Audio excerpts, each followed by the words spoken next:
You know, out of all the JRPG series out there, the Atelier series would probably be one of the last ones I would think would gain any sort of appeal from the mainstream. Now don't get me wrong, I love these games. Ever since from playing Atelier Ryza on the PS3, I have loved playing most of the Atelier games, with me only taking a break from the Mystery series. I love the emphasis on its robust alchemy system and how the game is structured around it. I love the cozy and likable characters and the development that comes with them. I like the small scale slice of life and coming of age stories. I love its cutesy and cozy atmosphere and aesthetic. And I also like the turn-based combat system from Meru and onward. They're a ton of fun. Shoutouts to Eska and Logi having my favorite combat system in the series.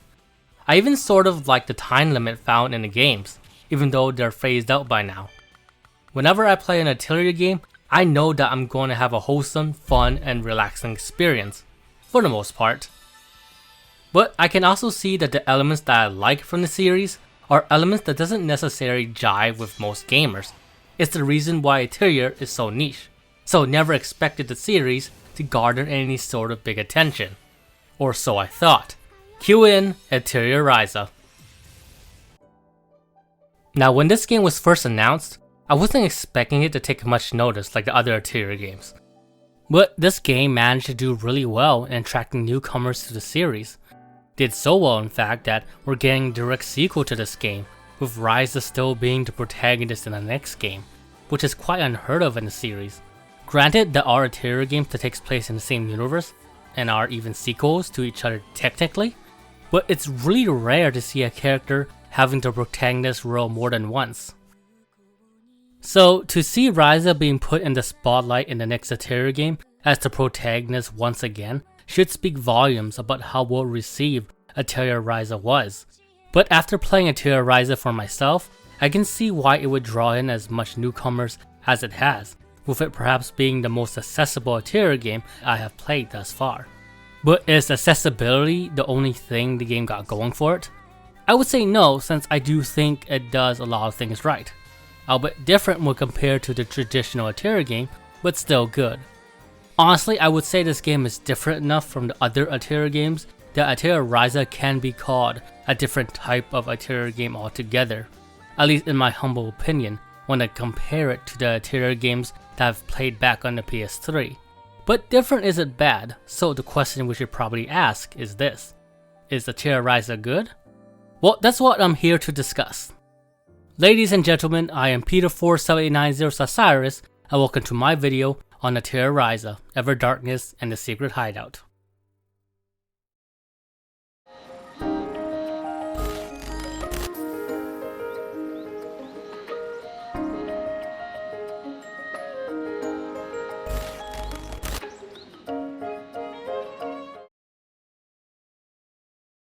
In talking about Atelier Ryza, I believe the most relevant starting point would be, of course, to talk about the game's presentation. Not only for the fact that the game's art had people talking about it on various social media, well mostly Ryza's design, but also with how there seemed to be an effort put into the game's presentation in making it stand out compared to the rest of the modern Atelier games. Well, that and how the game's visual seemed like a step up from Lulua, just from looking at the screenshots of the previews. You see this in how there are less frilly designs in the female characters this time around, with the design still being cute but simpler. You see this in how the developers work more on the game's lighting and shadows to better simulate the beauties of summer within an environment, when you see it paired with the summer rays and summer nights as you traverse the landscapes. You see this in how the colors pop more in this installment. You see this in how they crafted the world to be more cohesive visually, that both fit the field-to-field area progression, as well as fit the more adventurous tone this game tried to have. As you can see, there was a lot of effort put into making the presentation of the game to stand out among the past Atelier games. So having said that, how is the presentation of the game then? It's overall pretty darn good. It's honestly surprising how much of a step up it is from Atelier Lulua, considering that the release date between those two games were pretty close from each other. The stylized anime-inspired character model looks great, with each character looking visually appealing and distinct, and matching the 2D art pretty well. As for the artwork itself, I would say it's pretty decent. Atelier Ryza doesn't have my favorite character design in the series. That would still go to the Arlen games, with me being pretty captivated by the more elaborate and frilly character designs that is in the Arlen games. I do give props to the Dust series though for having Linka, which is my favorite female design in the series. But Atelier Ryza character designs are still pretty decent overall. I would say the design that appealed to me the most is probably Ryza, Claudia, and Impo's design. That said, while Ryza doesn't have my favorite character design in the series, it does have what I think are the best environmental design in the series, with the various environments that you get to explore being diverse, having a great color palette that strikes the different themes of nature each area is trying to emphasize, and overall having a unique identity of their own. From the serene and lush pixie forest, the water sign cavern and ruins, the golden red autumn woods of Maple Delta, to the rocky mountain paths of the Wizard Volcano that's surrounded by geysers of steam and flame. Each location that Ryza visits each have a distinctive look, biome, and atmosphere to them that makes exploring them to be memorable. Heck, the main hub / town that this game has is perhaps the most gorgeous and expansive town I've seen in an Atelier game yet, with each section of the town having vistas and landmarks that make each section stand out as well as looking great. And then there's the environmental lighting. That is to say, it's pretty well done in this game, to the point that night, the sunset, and even the day sometimes can look beautiful when interwoven with the environment, with the game doing a marvelous job of displaying the beauty of summer with the lighting effects. Now, the visuals aren't perfect, with there being some pretty noticeable technical imperfections at the various locations you visit here and there, but overall it doesn't detract too much thanks to the superb environmental art design. It still looks lovely despite the technical issues. As for the other aspects of the presentation, the battle animations, for the most part, is flashy and concise, while still being satisfying, especially the fatal drives. The camera work is improved, and the music is pretty solid, with it being comforting, catchy, adventurous, and it does a great job with its boss themes. There are a few misses, but nothing that detracts from the quality of the soundtrack too much, and it's used pretty well too. Now for the problems of the presentation. For one, there is a lot of reused enemy models, with the latter half of the game pretty much consisting of reskins of past enemies you fought, but with a different color variant, which is pretty disappointing. Now, I know that Gus has a pretty modest development team and that this issue isn't something new, but that doesn't change the fact that seeing the same old enemy models again and again takes away from the awe you get from exploring a new area of the game. I even think that this game has one of the smaller monster variety in an Atelier game I've played yet, at least compared to Atelier Ryza. Now, it doesn't hurt the game massively, but it is something you will notice when you're playing through it, especially since this game has more of an adventurous tone to it compared to most other Atelier games. Another aspect of the presentation that I found disappointing was a lack of voice acting in the side events, mostly due to how most of the side / character events in the past Atelier games were voiced, at least in Japanese. It's not a big deal, but it is a tad disappointing having played other Atelier games. Then there are the technical issues I talked about before, with some aspects in the graphical engine looking pretty low quality, which can take you out of the experience a bit. The last aspect of the presentation I will probably talk about is the cutscene animation, which is say they're pretty meh, with the animation during cutscenes being stiff. I only bring this up since the game improved on the other aspects of the presentation, so to see the cutscene animation being the same as usual is pretty noticeable. Although I do like the sneaking animation, that one is pretty funny to watch, both in this game and in Atelier Ryza. Luckily, the type of story that Atelier Ryza, or even most Atelier games goes for, doesn't require complex cutscene animation due to the slice of life / coming of age nature of the stories. So the issue, while very noticeable, doesn't detract from the enjoyment of the story much. Speaking of the story, アンペル、お前も心をくつろげて聞いてみたらどうだ？そんなガチガチになっていたか？これがクラウディアのフルート。やっと聞けたな。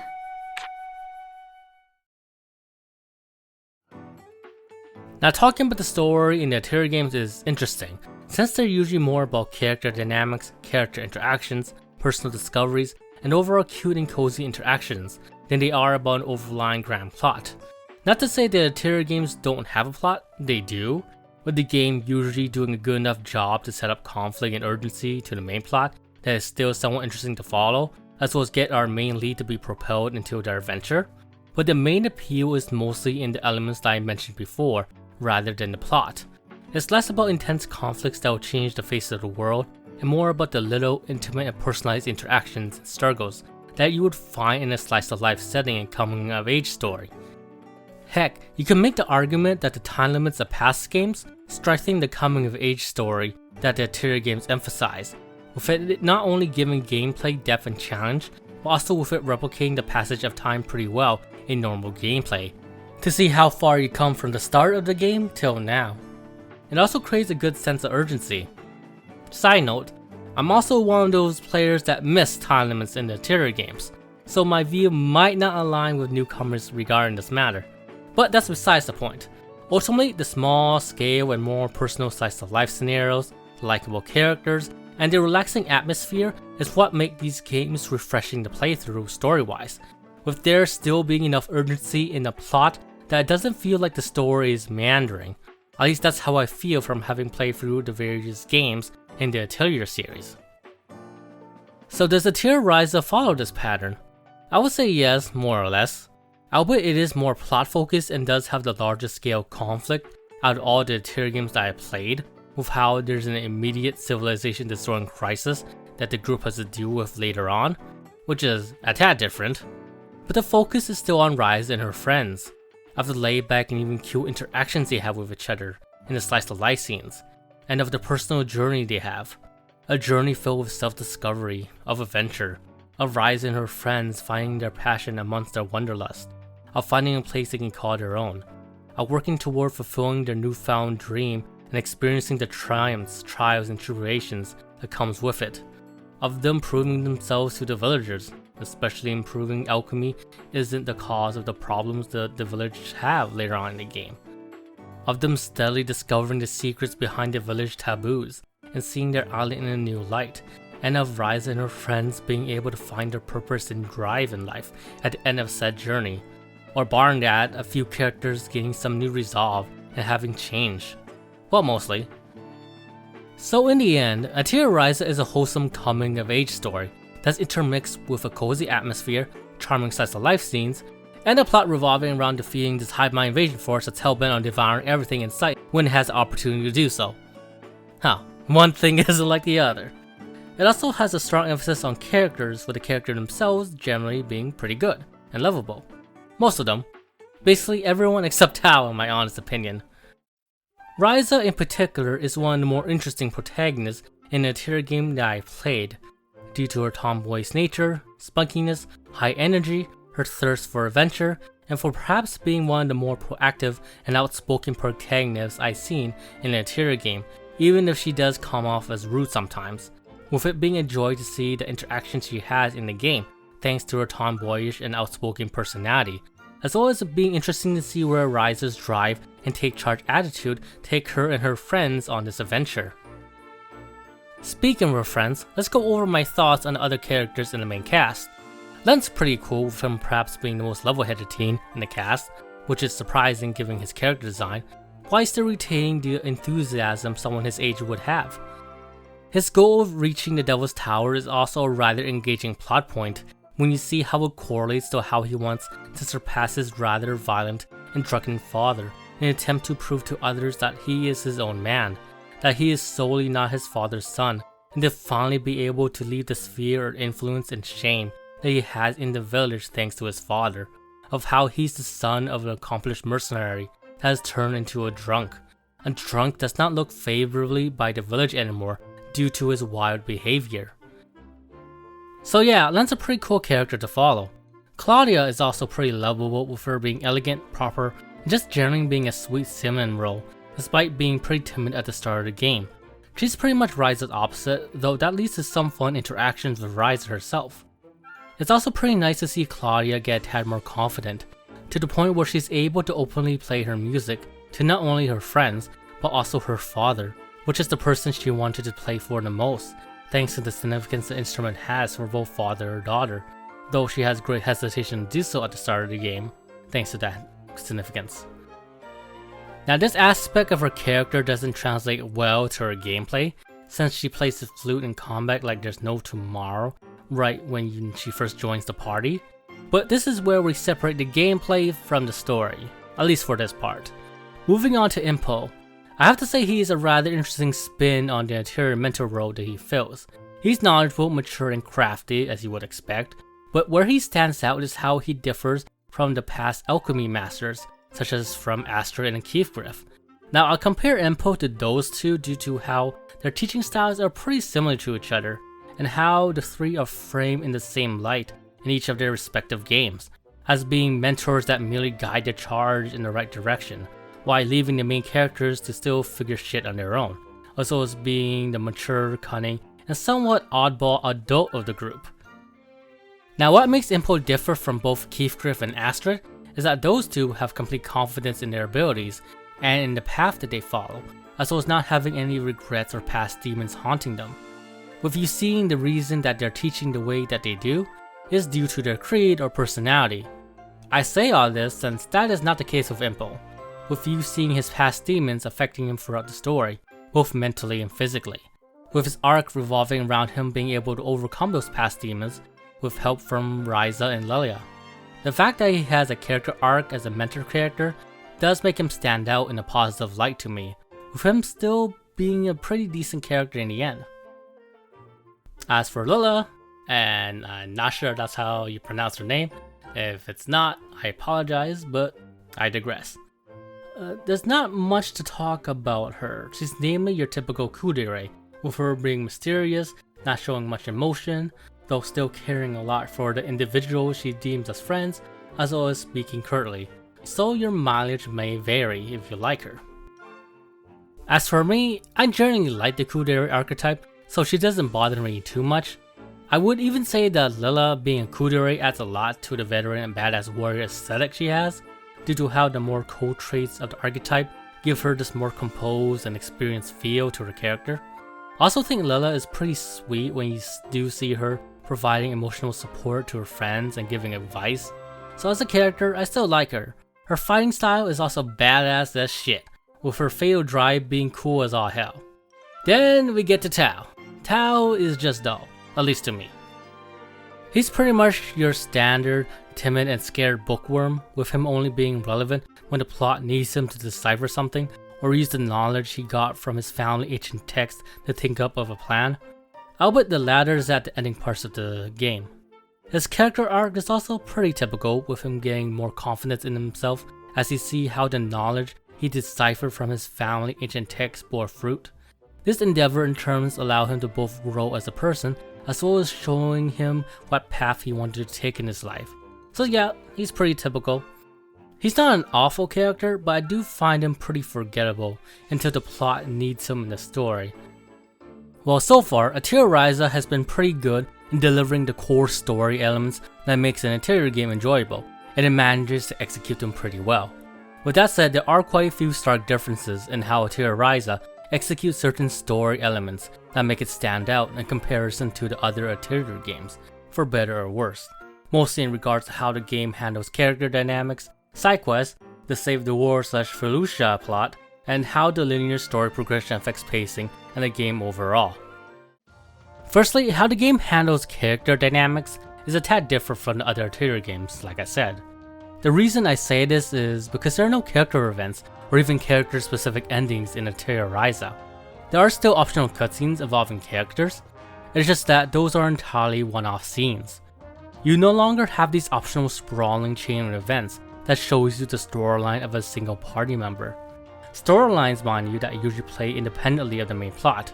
Well, usually, not always, such as with the case of Mimi's event in Atelier Totori, where she consoles Totori after they find out what apparently happens to Totori's mother. But I digress. Character dynamics in Atelier Ryza are handled mostly in the main plot, and with the characters as a group. You would think this wouldn't make much of a difference, but it does in some ways. The benefit of Atelier Ryza handling character dynamics this way is that, for one, the character feels much more plot important this time around.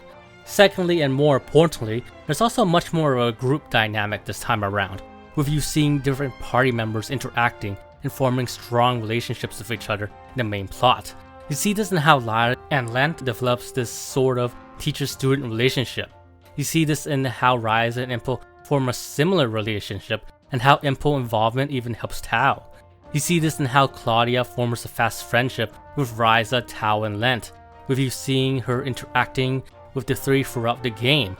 As you can see, there is a lot of focus on group dynamics, and it pays off, since it makes the group feel tight-knit and likable. It's also a nice change of pace compared to the other games, since most of the party member storylines in the past Atelier games only involve them and the main character. That's not to say that the side characters didn't have rapport with each other, they did. You even see side characters talking to each other occasionally in the past games, but that rapport was usually not seen and was mostly in the background, since the focus on the character events was between a single party member and the main heroine. With that said, Atelier Ryza might have put too much focus on the group interactions this time around, to the point that it might be a detriment. I say this since when taken on their own, I don't think the characters in this game manage to stand on their own as much, at least when compared to past games. I feel this way since there's not as many character defining moments in this game's story beats this time around. The only one that comes to mind is Impo and Ryza, and that's because there's an entire story section dedicated to them.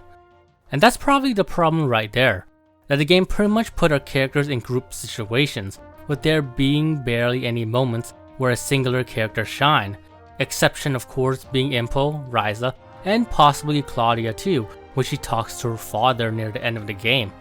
I never really felt Lent, Tao, or even Lila had moments like those. Now you would think Lila would have one since her backstory is interlinked closely with the Save the World/Fallujah plot, but the game doesn't spend much developing her besides explaining her backstory and a few lines of dialogue detailing her quick thoughts and feelings on the matter. She's mostly used to develop other characters, most notably Impo. Even worse is how Lentz resolves his relationship with his father in the game. You would think this would be a big moment in Lent in the story, but nope, it's resolved off screen. You've got to be kidding me. The other game never had this problem since each character's storyline was personalized and separate from the main story, with the game naturally building up a personal conflict and resolution that lead each character to have their moment in the spotlight in those games. Now, I probably chalked this problem up to more of an execution problem, since there have been other games that had focused on group dynamics while still having moments where characters shine. Now, the characters are still pretty enjoyable, with the group dynamic being pretty darn good, but I would be lying if I said every party member had a big character defining moment in the game. As for how the game handles side quests, I would say I'm a pretty big fan of how they implemented them in this game. Rather than side quests just being jobs you completed to get more money like in past games, these are more traditional side quests, with them containing cute little stories you can see unfold by completing them. From helping a duel to open up a dye shop, to a storyline that revolves around a young woman awakening the martial artist spirit within her due to the items Ryza mistakenly brings her, these stories are wholly charming and wholesome, and overall makes the island inhabitants feel alive and charming. This aspect in turn adds to the world building and likability of the world. Now, the tangible rewards for them gameplay wise is probably not as enticing as the previous games, but the story more than makes up for that, with this format better fitting the more linear and plot focused approach this game has. The reason why the previous job system worked in those games was mainly due to the time limit system and how much more open the structure was, and how you needed to balance doing these jobs alongside your alchemy and combat.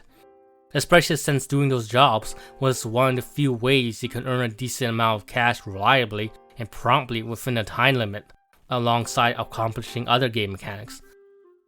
Now that there isn't a time limit system and the structure being the way it is, having jobs that give you solely money would not feel as exciting since the macro-managing aspect of having to choose when to do those jobs is gone. Not to mention that money doesn't have as many uses in this game as compared to previous games. So it was a pretty smart move to transition to more traditional side quests, since designing the side quest reward to be more about cute stories made them stand out and memorable in the game's current form. I don't know, the side quest in this game is great. let's discuss about the Felucia part of the story now, or the Save the World plot. I would probably elaborate more on how well executed it is, rather than explaining how different Atelier Ryza handle its antagonists as compared to previous games. Mostly due to how it's pretty obvious how different Atelier Ryza handles its antagonists in this regard, due to how most of the endgame threats in past Atelier games appear either as only obstacles that affect only a small part of the plot and small part of the world, or didn't exist at all. You do get some outliers like Eska and Logi and Aisha, where there was some personal stake in fighting the endgame boss, but even then, the scale of the conflict was limited. There was not as much build up around the main antagonist in past Atelier games like there were with the Felucia in Atelier Ryza plot. By that same token though, the antagonist in these type of games is weighted a lot more in determining if the story is good or not, due to the game spending more time on them. So how does the Felucia fare then? Not particularly well overall, I say. The build up to them is pretty decent I think, with the game doing a good enough job of highlighting how dangerous these almost alien species are, due to seeing how they were responsible for the collapse of a well-known ancient civilization that the party member knows of. But that's part of the problem. Most of the build up revolves around the game telling you of past feats these alien creatures did. They never actually do anything that particularly dangerous in the game, or do anything at all besides sending in scouts. Yeah, I know there's a reason why they're mega passive in the game due to them waiting for the drought, but that doesn't translate well into being an intimidating antagonistic force, which is a big problem, since the Felucia is supposed to be this force of nature and hive mind antagonist, and you pretty much need that intimidating factor to make them interesting due to how they don't have an actual character. As a result, I found the Felucia to be pretty dull, which is unfortunate since the game focused on them for quite a bit. Now, that's not to say that everything revolving around Felucia is boring. I think the backstory revolving around them and the Clink Kingdom is interesting. I do like how the plotline helped develop boss, but the Felucia themselves are incredibly boring. Luckily, I still like the game's story due to the characters and the journey of growth they undertake, the cozy atmosphere, and for its slice of life storylines.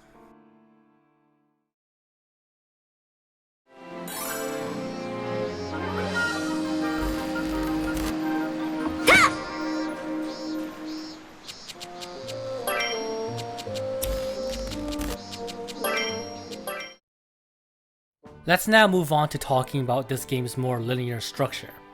I have to say this more linear, straightforward progression system the game has is a double-edged sword. At least I think so. On the plus side, the more linear structure fits Atelier Ryza's more plot-centric narrative, with it allowing the game to have a good sense of steady escalation. You especially see this in how the game has a lot more main story cutscenes interwoven in the game, with you seeing that the game is trying to showcase each step of the journey that Ryza and her friends are taking, and seeing the effect it has on the group, which is overall excellent.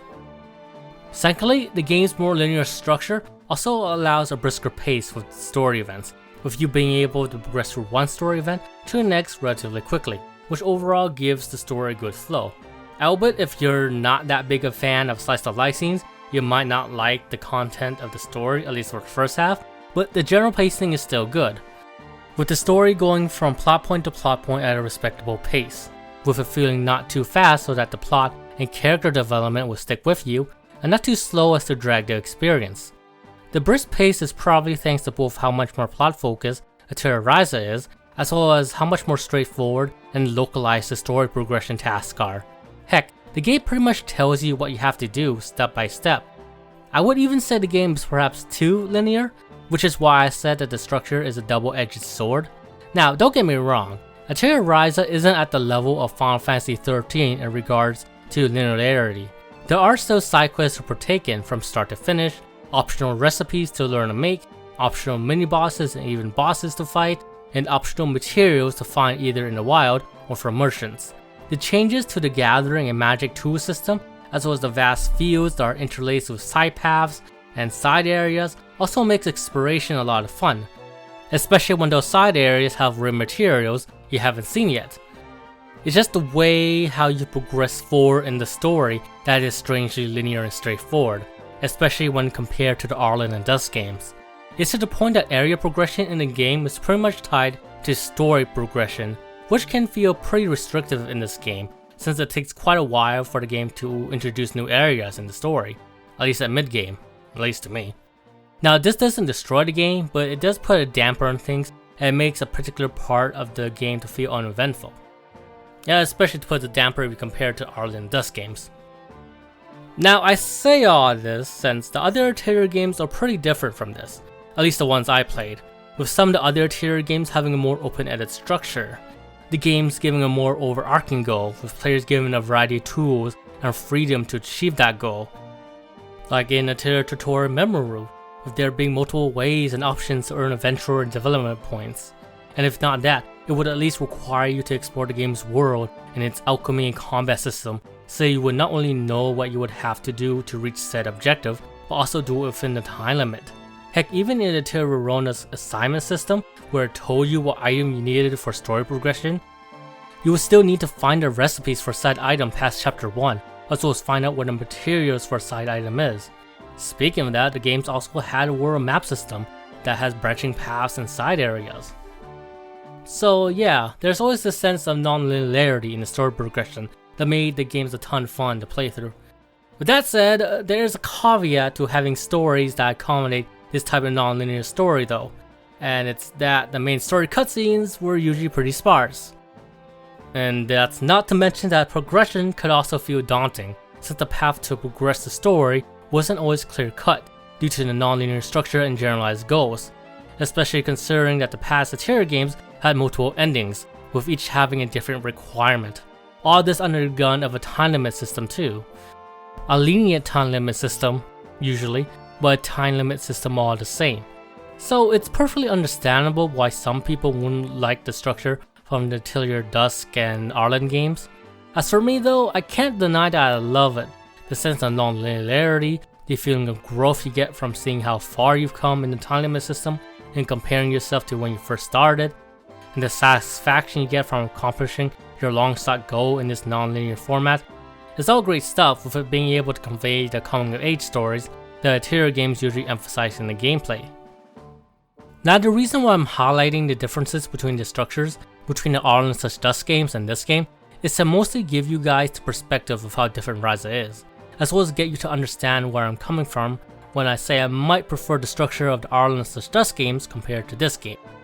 But why I might tend to favor the more open-ended structure, I can't say it's better than the linear structure we had in Atelier Ryza, since both structures have its advantages and disadvantages, and at the end of the day, I think both structures are perfectly valid to have in an Atelier game, as long as the Atelier game fully commits to one structure or the other.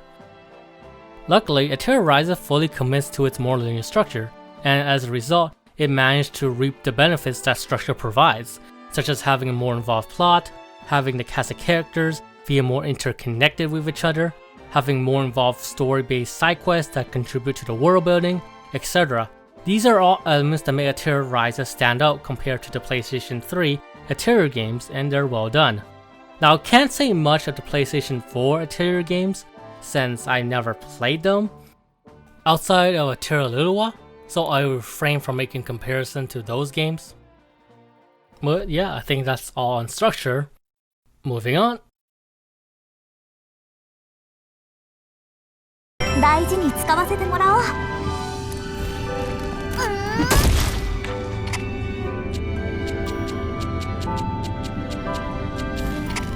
そういや、島にはあまり鉱石ってないよね。Well, since we discussed the overlying structure of the game, the next thing to talk about is the gameplay loop that Atelier Ryza employs. Like the other Atelier games, Ryza's gameplay loop consists of 3 parts, which are exploration, combat, and alchemy, with there being a very substantial emphasis on alchemy. Like, everything in the game revolves around it, with you having to battle and explore to gather materials, so that you can craft items that allow you to progress through the main game or to complete side quests, as well as be able to craft battle items that increases the options and scope of the combat system, as well as craft equipment that allows you to fight stronger enemies and to gather higher tier materials so that you can craft even more items. With you leveling up your alchemy and character levels along the way, which overall further develops the alchemy and combat system. Well, mostly through gaining more combat skills, as well as allowing you to craft better items as you level up. Then there are these neat little specific character quests that you can do, which will allow you to unlock powerful passives for each character. So it's more or less the typical Atelier gameplay loop, which can be a lot of fun if the execution is on point. So is it? Well, let's talk about each part individually, shall we?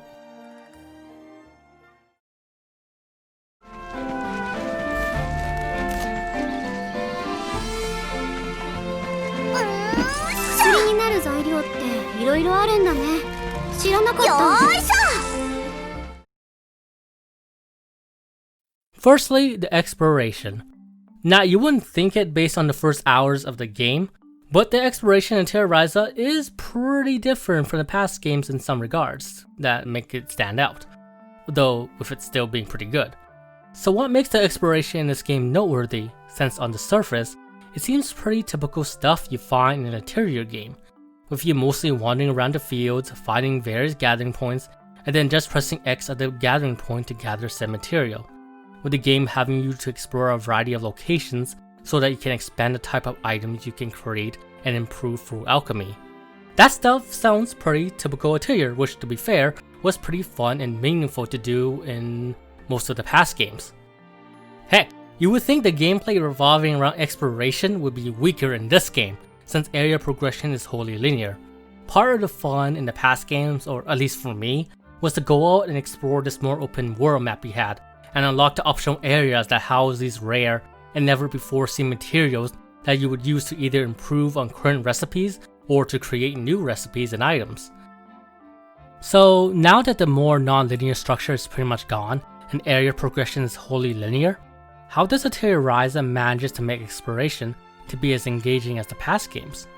Simple, by making the in-field exploration to be more engaging.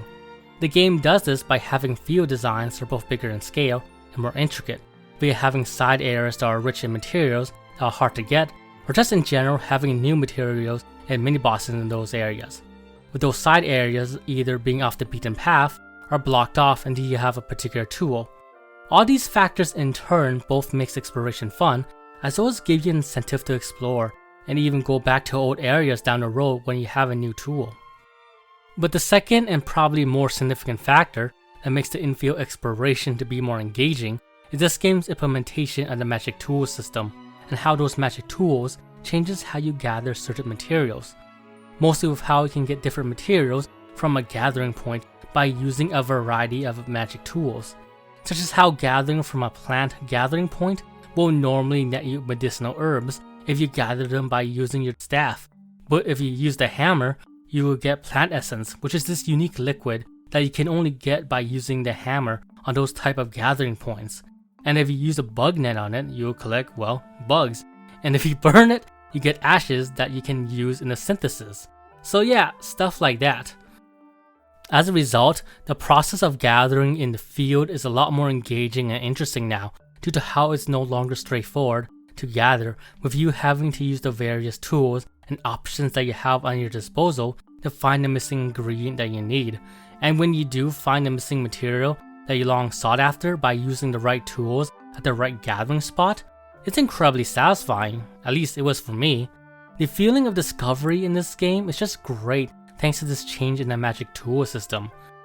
I also like how the magic tool system gives incentive to exploring old areas since, well, you have an additional tool to use on those old gathering spots now, so you can get even more stuff, with it being exciting to discover new materials from old spots. Not to mention that you might even have a magic tool that might allow you to gain access to a previously blocked off area before. So yeah, the game manages to expand on the exploration a lot just with the revamped magic tool system, with it making gathering and over exploring to be pretty fun. So as you can see, the overall infield exploration is pretty well done, with it more than making up for the fact that this game's area progression is pretty linear.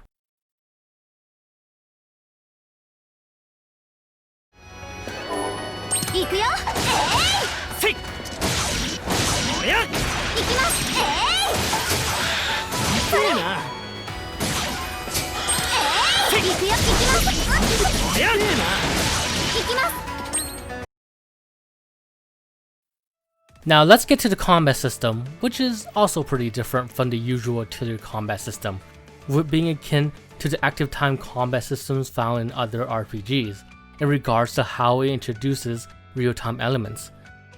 Now, characters still take turns in this battle system, but the overall flow of combat is in real time now, with you having to decide what is the best course of action to take during your turn. So what are the various options you have during combat then? Luckily, the game manages to neatly bind each action you can take during your turn to a face button, these actions being a normal attack, using skills and items, and being able to change your position in combat. With that said, repositioning I've found pretty useless in the game, so you namely be using attack, skills, and items. Also know that you are mostly controlling one character in the party, with you directing what your other party members will do via pressing up and down on the control pad, which will give them orders to either go passive or aggressive. I'll explain the significance of those orders a bit later. You can also change what party member you want to control. Now, item use should be pretty much self-explanatory, with you being able to use the battle items that you bring with you in combat by selecting that option. The number of times you can use these items though is dependent on your core charges, with each battle item using a specific amount of charges.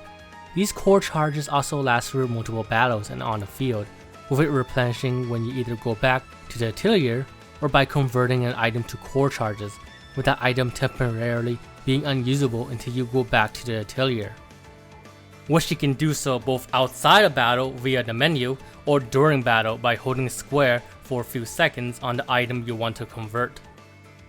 Oh yeah, your party members can also use items in this game, unlike past Atelier games where only the alchemist could. That said, only the alchemist of the group and Claudia will be able to use the more powerful items since they have the required stats to actually equip them. The rest of your party member will pretty much equip items to simply be core charges batteries, so that you can actually recharge your core charges when you're out and exploring. Now these items you can use in battle can range from powerful bombs to various healing potions or apparatuses that can provide potent buffs. And oh god, are those buffs potent. Case in point, look at what the astronomical clock can do in this game. It's pretty insane. It raises invasion, stats, and tactical levels. It's a pretty great item that increases the options in endgame. Speaking of tactical level, this in AP is a pretty significant mechanic to discuss, since they're not only linked to your normal attacks and skills, but also determines combat flow, in deciding if you should go on the offensive or back down for a bit. These mechanics ultimately gets you to plan accordingly. It gets you to think wisely on how to use your AP in the current situation, since both AP and the tactical level pretty much determines how many options you have during combat, as well as determines what benefits you have. So what do the tactical level and AP mechanic do in the game then? Well, think of AP as an MP meter of sorts, with you needing to spend AP to use not only character skills, but also powerful interrupt orders, which will allow you to have an extra turn at a cost of 10 AP. It also let your allies unleash powerful strikes if you use a skill with your interrupt order, which is useful to depleting the enemy break bar when they're readying a deadly attack. So how do you build up AP then? Well, mostly by using normal attacks and fulfilling specific orders or requests that are given out by your party member. Note that successfully doing those requests also give you an extra special attack from the party member that gave out those requests or orders to begin with. Speaking of orders, let's briefly talk about being able to order your allies to go into passive and aggressive mode, since it ties strongly into AP. These modes are namely for properly managing your AP. With you going to passive mode to order your allies to execute their normal attacks to build up AP, and aggressive mode to get them to use that AP to use their skills so that they can go on the offensive and do damage.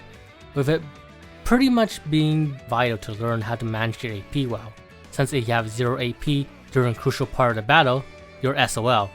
With how you can pretty much do nothing, especially since the AP pool is shared, meaning your party can be kind of screwed since they can't really do anything with 0 AP. Though you still want to do consistent good damage by spending AP to both end the fight faster, as well as to also chip the enemy break gauge down gradually and then to break it when the time is right, like when the enemy is gearing up for the special sense. If you don't break their break gauge during that, their attack is gonna hurt a lot. Now that we discussed the importance of AP, what is tactical level then? Well, the tactical level is what determines how much AP you have currently, there being multiple tactical levels, from level 1 starting you with 10 AP, level 2 with 15 AP, and so on until level 5, which will allow you to have up to 30 AP. The tactical level also determines how many attacks you can do in a single normal attack, which means you can build up AP faster on higher tactical levels, which is an important fact to consider. Due to both how it allows you to have more options quicker in battle, as well as how quickly building up 10 AP is crucial, since it allows you to have access to the interrupt mechanic in times of need. Also, higher tactical levels also grant certain buffs to a variety of battle items. But there is a caveat to increasing the tactical level, well, two in actuality. The first is that you need max AP in your current tactical level to level up. The second and probably most important caveat is that when you level up the tactical level, your AP resets to 0. So you have to be wary when you level it up during combat, like timing it after the enemy's turn, or doing it right as you fulfill your ally's request so that you can get a good 10 AP right off the bat as you level up the tactical level. Lastly, there's a break mechanic in the game, where you'll be able to put an enemy in a vulnerable state, which will render them unable to act for a certain amount of time, take more damage, as well as push their turn back a bit, as well as interrupt any actions they were doing. And you do this by depleting their break bar with attacks, the break bars being the yellow bars beneath the HP bar. You can even break an enemy bar twice if you do enough damage, which will push their turn back even further back and give you more time to do more damage. Though know that you can only do 2 consecutive breaks on an enemy.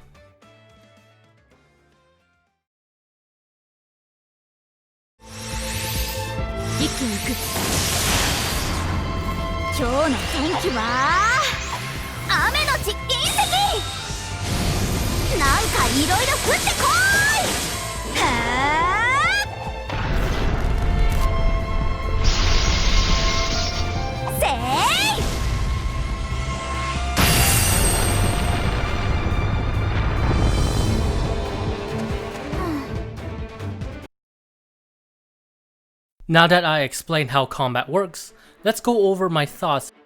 Overall, I do think it's a pretty fun combat system, all things considered, even if it is a pretty different beast compared to the other Atelier games' battle systems. Right off the bat, I have to praise this game's UI and button layout during combat, because it does a pretty decent job of accommodating how this game's combat is a mix of turn-based and real-time mechanics. Now, the pace of the real-time elements in this battle system is not too fast if you compare it to the more fast-paced action RPGs out there, but it's fast enough to cause problems if you do not have the right UI and button layouts, such as with Ni no Kuni, with that game suffering in that department. Luckily, Atelier Ryza manages to avoid this problem, with each option in combat being laid out in a way in the UI that makes it easy to access in the span of a few seconds via face buttons, which is excellent due to the general flow of the combat. Heck, the fact that you can only carry a max amount of like 3 to 5 items in combat at even endgame makes it that you can more easily access the combat items you want in a few seconds, since there's lesser items to scroll through, which complements the real-time aspect of the combat system. This aspect also gets you to think on what type of combat items you want to equip, since the slot is limited to 3 to 5 slots, which is nice and adds to the strategy aspect of the game somewhat. Not much, but a little. Also think only being able to control one party member at a time during combat, with the other party members being AI controlled, was a good move, since with the pace of the combat system being what it is, it would have been too hectic to control all 3 party members at the same time. With that said, even though you don't directly control your party members, I will say that the combat system still revolves around being able to manage your party well, with you still having a decent amount of control over your party members' actions, what with you being able to decide when to order them to go to passive mode, when to order them to go to aggressive mode, having to pretty much be in charge of the healing and buffing, how you need to manage your party AP well, and how you can switch from one party member to the next fluidly. There is still a lot of party control in the game, with the game expecting you to do so, even if the way you control your party member is different from the traditional Atelier combat system, or from a general turn-based combat system altogether. As for the AP and tactical level mechanic, I say I overall like its implementation. I really like how you can get more powerful throughout a battle. via increasing tactical levels, especially with how you both get more options in combat via a higher AP ceiling from the increased tactical level, as well as how the buffs you get are multifaceted rather than just being a stat boost. It just feels so damn satisfying leveling up the tactical levels during battle and then reaping the benefits and wailing on the enemy with those benefits. It's especially cool to see certain battle items getting more buffs at higher tactical levels. I also like how there are multiple ways to build up AP rather than just executing normal attacks, via using items and fulfilling character combat requests, which makes the process of building up AP to be more fun. Not to mention that doing these actions feels satisfying thanks to both the damage and AP it brings. Another thing I like is how timing based the combat can be at times, with there being various situations where you have to think about when is the best time to do specific mechanics at a particular juncture, with the game having a lot of on-the-spot decision making, such as thinking on when is the best time to increase the tactical level since leveling it up resets AP, and you might need AP for an incoming attack. Thinking about when it's the best time to go into aggressive mode to spend AP to do good damage, as well as building up the Break Barstelli, and when is the best time to build up AP via going to passive mode, or even thinking about when's the best time to do interrupt order or to fulfill the requests your side characters have for you during battle. It's overall a very active combat system with a lot of on-the-spot decision making, which overall makes it fun to play around, with it being pretty satisfying when you're coming out on top. Especially with how you're building up your combat capabilities gradually throughout the battle via leveling up your tactical level while cautiously assessing the current situation in combat.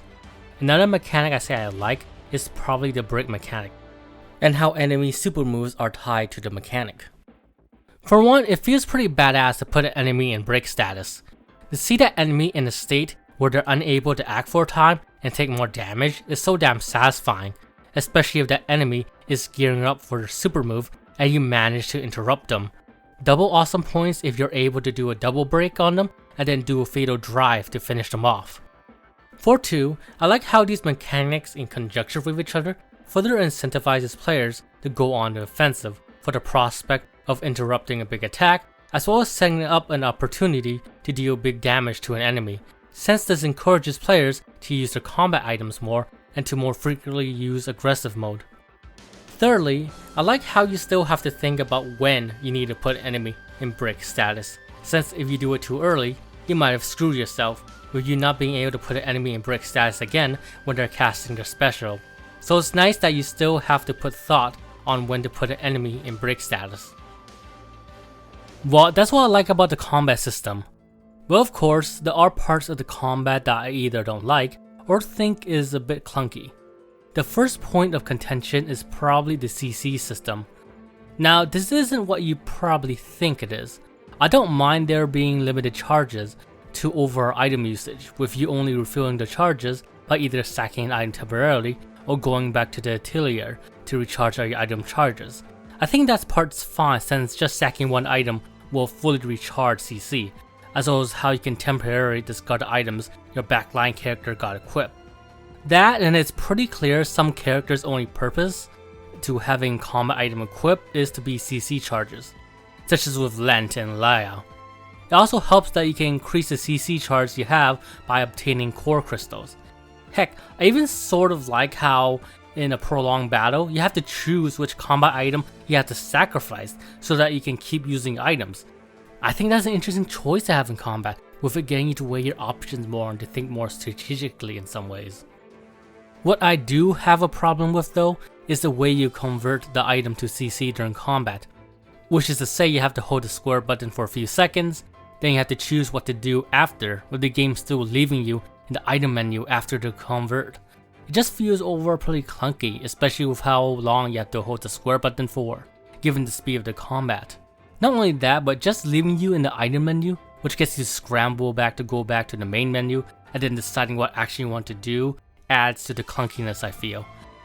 I think I would have actually preferred that converting an item would have used up your turn, if it meant that you can convert that item in a faster and smoother way. But that's just me.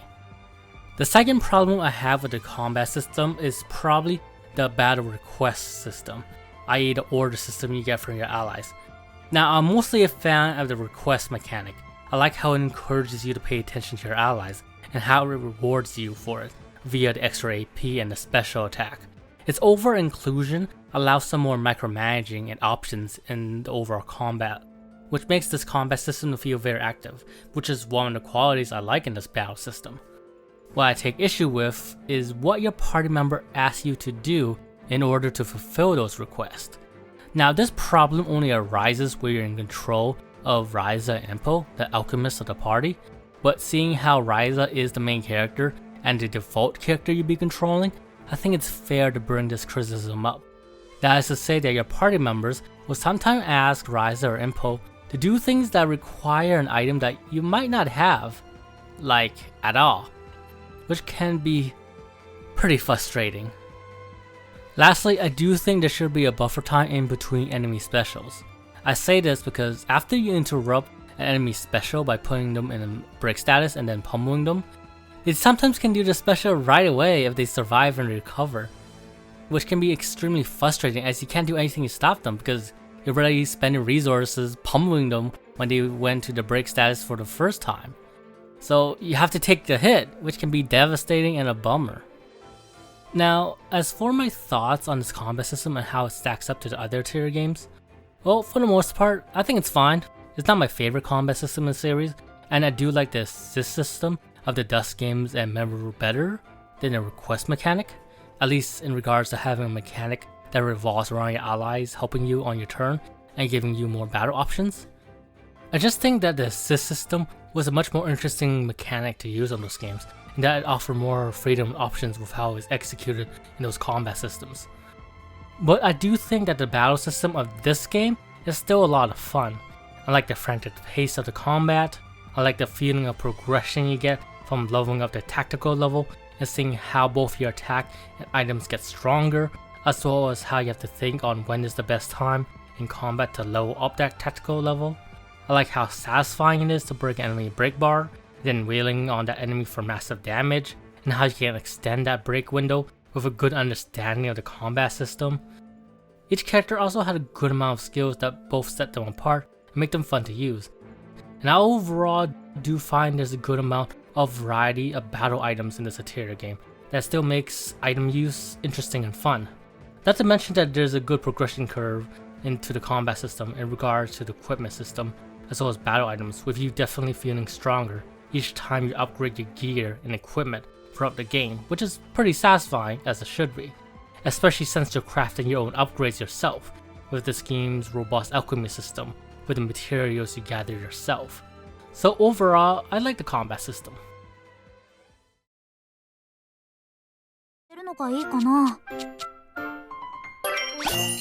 うわ、いい感じかも。何を入れるのがいいかな。わ、何かが変わりそう。どれがいいかな。これでいい。さあ、どうだ。じゃーん、こんな感じかな。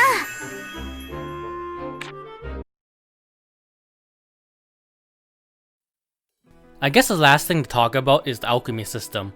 I'll probably say the way Atelier Ryza handles alchemy is rather interesting, at least in some aspects. Now, the process to start alchemy is pretty much the same as usual, with you needing to find the right ingredient for the craft you want and then beginning the synthesis. But this is where things change. Well, kind of. Rather than going into the typical Atelier ingredient menu, where you pick what ingredient you want to use for each core component of the synthesis, you're instead at a menu displaying a crafted item skill tree. Yep, you heard that right. We got skill trees now, with ingredients serving as keys of sorts to unlock various nodes throughout the skill tree, given that you put in the ingredient with the right elements. Note that some nodes need specific ingredients, and as you expect, those nodes will determine how effective the synthesis will be, with it determining an item's various effects, how many traits that it can have, its quality, etc. But the most exciting thing about unlocking nodes is how you can morph the crafted item and transform it into something new entirely. So how does morphing works then? Well, you basically fill what I like to call the morphing node with the correct ingredient in the skill tree, and voila, you got yourself an entirely different synthesis from the one you were working on before. You'll also be able to learn to craft that new product afterward, without having to morph again. You basically gain a new recipe for morphing. In fact, the main way you learn new recipes in this game is by morphing items. Either that or with story progression and a few books, but most of the recipes in this game is obtained via item morphing. I guess one more thing to add about this particular alchemy system is the number of materials you can use in the synthesis. That is to say that rather than having a set amount of ingredients you have to use in a craft, such as needing a Tetra Bomb, Ice Bomb, Thunder Bomb, and precisely 3 additional bomb ingredients to craft an NA bomb in old games, no more no less, this game has a more flexible system, with there being a maximum of materials you can add in the craft, with that number being indicated by the choose quantity box that you can see at the bottom of the screen. With that said, you don't need to reach the max amount. You probably will try to reach the max amount usually, so that you can fill as many nodes as you can, but it's possible to end the craft in as few as 3 or 4 materials.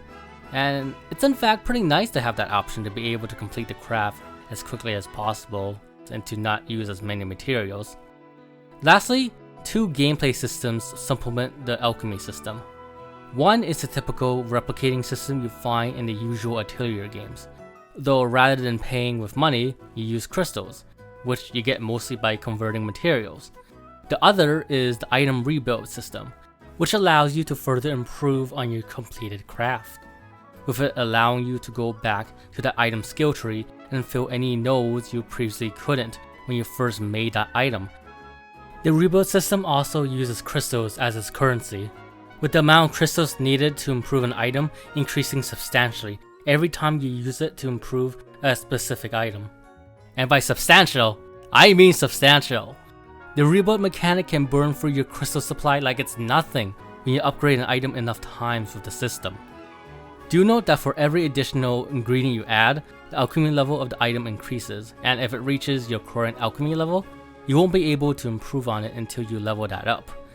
That, and do note that the alchemy level of an item plays a significant factor in determining if a character can even use the item. Oh yeah, there's also a system like this for weapons and armor too.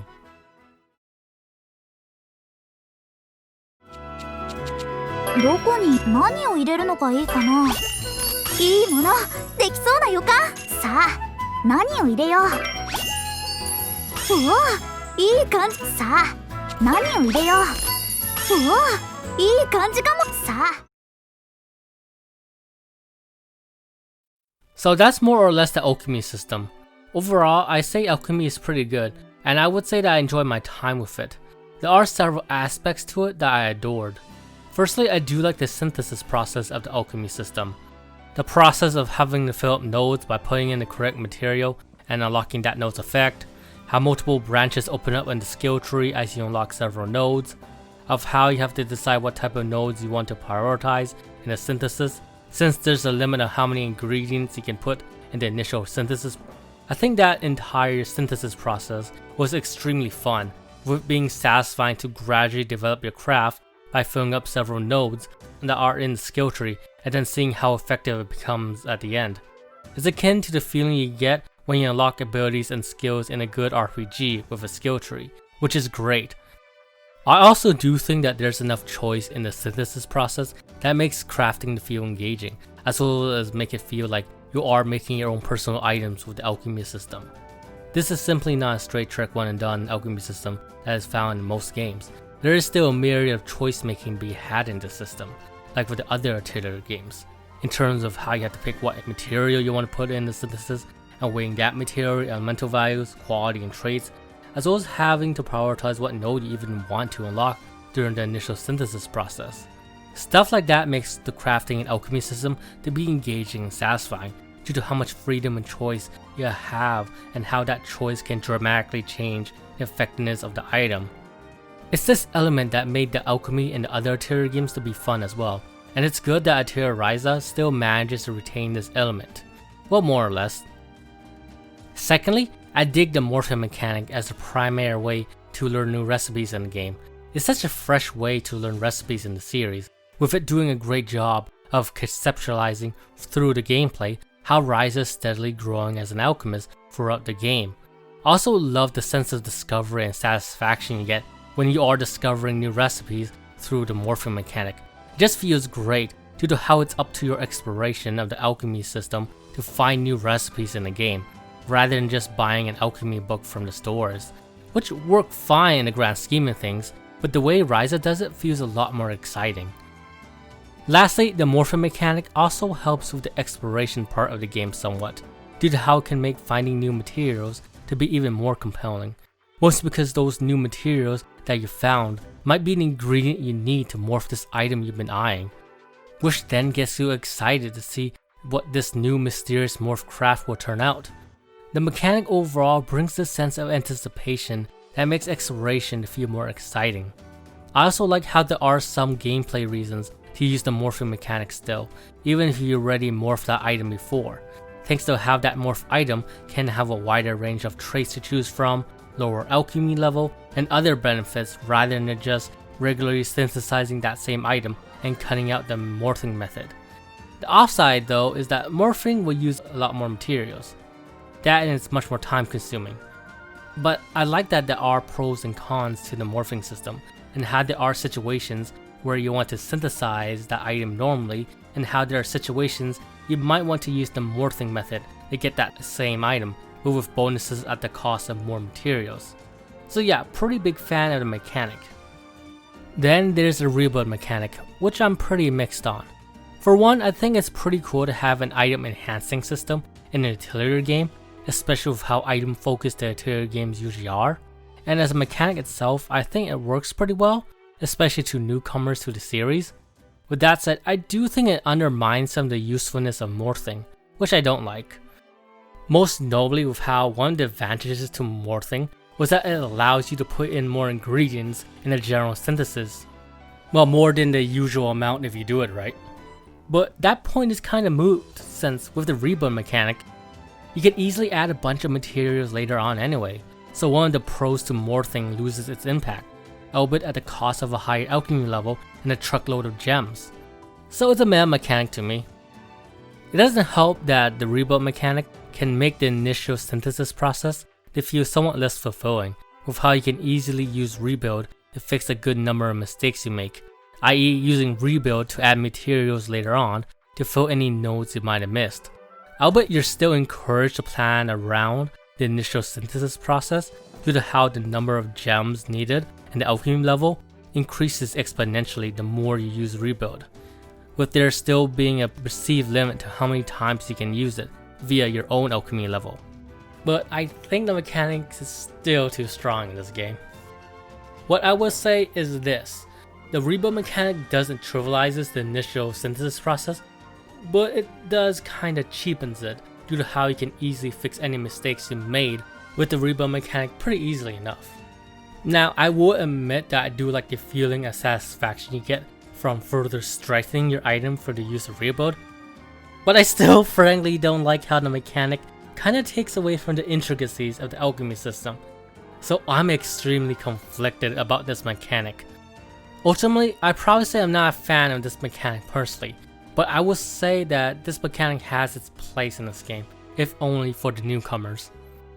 As for any other problems I have with this game's alchemy system, aside from personal comments about this game's alchemy system being more simplified, such as how trait combos and elemental balancing is removed, there's nothing much wrong in the alchemy system. It's still a fun and in-depth system in the grand scheme of things, with it being newcomer friendly for the most part. Perhaps not the most in-depth alchemy system in the series by far, but it's not aiming for that, and that's okay. And that's Atelier Ryza's whole gameplay loop, and I think that gameplay loop is a lot of fun. The exploration, combat, and alchemy are pretty well done, with it managing to feel distinctive for the other Atelier games while still being a blast, which is commendable I think. Now, are there elements from past Atelier games I might prefer gameplay wise? Probably. But that doesn't take away from the fact that Atelier Ryza's gameplay loop is well executed and fun.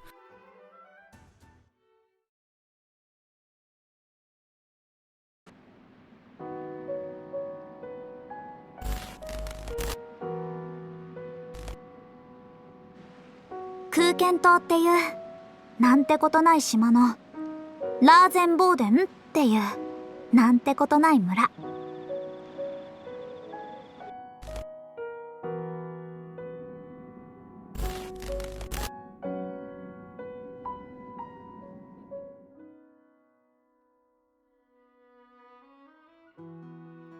Well, that's more or less my thoughts on Atelier Ryza, as someone who has played the PS3 Atelier games and loved them.